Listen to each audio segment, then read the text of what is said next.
Anyway, I was trying to put these shocks on my Wraith because they're cool. The Wraith is too heavy for them and they're too short, so I gotta keep the big spring. Anyway, this truck everybody's seen before. It's had many styles. It's had those sand paws on there before, and now it's got these on there. Now it's going to be my rock bouncer. I'm going to be putting this 55 turn motor in. This is one of those cheap axial one, crappy brushes, but as some of you know, I'm waiting for a replacement motor. But anyway, I'm going to put this in there. I'm going to make this thing into a slow crawler, sorta. I'm putting a 55 turn motor in it with a 22. Oh yeah, somebody commented on my nail polish. That was from painting the shocks on there. I stiffened this one up, and this one's got 3 progression springs on it to make that one really soft, because Danielle HRC told me something that made sense.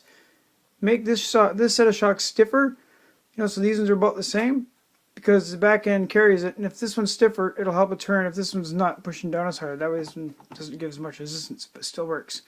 Thank you, Danielle, for that. So yeah, I got 1 progressive on here, and then a regular. On this one, 3 progressive spring. So it's really, really soft rear one. It still works fine.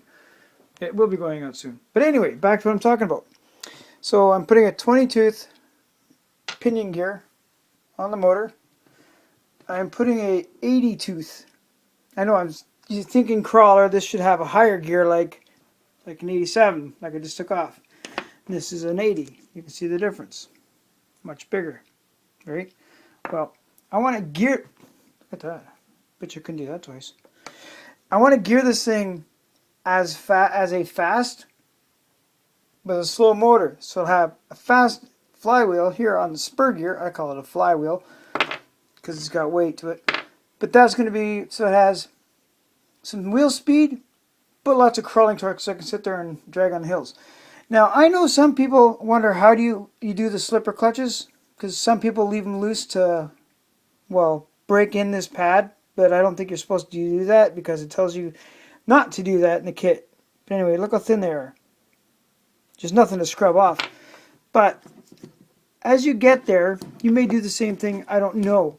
But I'm going to see if I can prop this up and show you what I do to my slipper clutches. Now, I never did it before, but when I first built, I did it one way. So you see, you got the slipper pad, right? I leave that alone. But on here, this where the slipper pad touches, smooth. I go in here with like a razor blade knife and just score it really, really deep. Well, as deep as I can get with a blade because I don't want to get hurt, right? I don't know if you can see that. Am I blocking it? Probably am. But anyway, I'll show you when I'm done. If you just make a few slits across it, deep gouges. I know there's some people that are probably freaking out like, what the fuck are you doing? Okay, you see how I got the squared edges? I'm good enough to the point where when I drive, I can feel what the vehicle's doing through the clutch as it's, with the throttle. I'm a good driver. I can tell the difference. And I don't need to do it that way now. I don't need to have my clutches slip. I can feel when the truck is doing too much and then I let down off the power. I know how to drive without it. And then I just tighten it up till the spring is basically compressed. Like so. You can see that? Probably can't. Anyway. There, get it up here. Damn it. See? Just till the springs, the coils touch each other. So in between there on the spring, those little rings. Well, they're not rings. You know what a spring is. So they just touch. That's how I do it because I don't have any slip on my clutches ever. I don't need it to. I have good throttle control. I can tell what the vehicle's doing. If the wheels aren't turning, let off the gas.